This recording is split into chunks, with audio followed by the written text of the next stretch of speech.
এক বছর আগে ঠিক এই সময়ে রাজপথ কাঁপিয়ে দিয়েছিল হাজারো তরুণের কণ্ঠ। স্লোগানে মুখর ছিল পুরো বাংলাদেশ।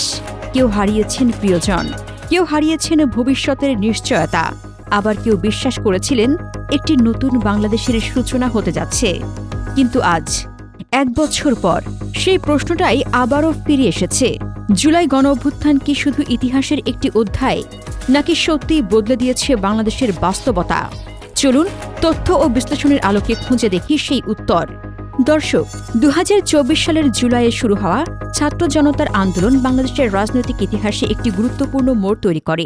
পরবর্তী সময়ে দেশের রাজনৈতিক পরিস্থিতিতে বড় পরিবর্তন আসে।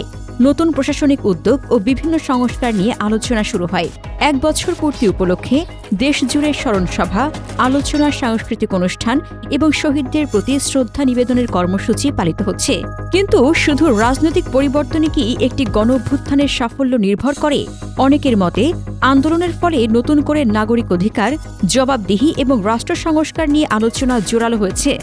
আবার অন্যদের মতে সাধারণ মানুষের সবচেয়ে বড় প্রত্যাশা ছিল দ্রব্যমূল্যের স্বস্তি, কর্মসংস্থান বৃদ্ধি, উন্নত আইন শৃঙ্খলা এবং অর্থনৈতিক স্থিতিশীলতা, যে চ্যালেঞ্জগুলো এখনও পুরোপুরি কাটিয়ে ওঠা যায়নি।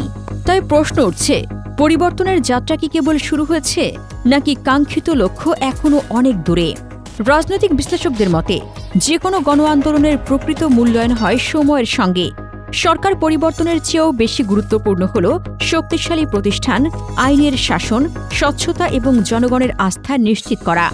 আর সেখানেই এখন বাংলাদেশের সবচেয়ে বড় পরীক্ষা। নতুন সরকার দায়িত্ব নেওয়ার পর রাষ্ট্র সংস্কার, প্রশাসনিক পরিবর্তন এবং জবাবদিহি বাড়ানোর মতো নানা উদ্যোগের কথা জানায়। দুর্নীতির বিরুদ্ধে ব্যবস্থা, বিভিন্ন খাতে সংস্কারের আলোচনা, কিছু প্রশাসনিক পুনর্বিন্যাস এবং আন্তর্জাতিক অংশীদারদের সঙ্গে সম্পর্ক জোরদারের উদ্যোগও আলোচনা এসেছে। কিন্তু বাস্তবতা হল দ্রব্যমূল্য, কর্মসংস্থান, বিনিয়োগ এবং আইনশৃঙ্খলা পরিস্থিতির উন্নয়নের ক্ষেত্রেও উল্লেখযোগ্য চ্যালেঞ্জ রয়েছে।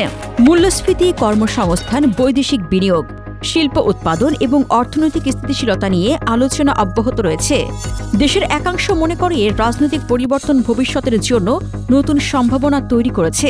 অন্যদিকে আরেক অংশ মনে করে পরিবর্তনের প্রকৃত মূল্যায়ন হবে তখনই যখন সাধারণ মানুষের জীবনযাত্রায় ইতিবাচক পরিবর্তন স্পষ্টভাবে অনুভূত হবে। ইতিহাস আমাদের একটি বিষয় শিখিয়েছে, কোনো গণ আন্দোলনের সাফল্য শুধু সরকার পরিবর্তনের মধ্যে সীমাবদ্ধ থাকবে না।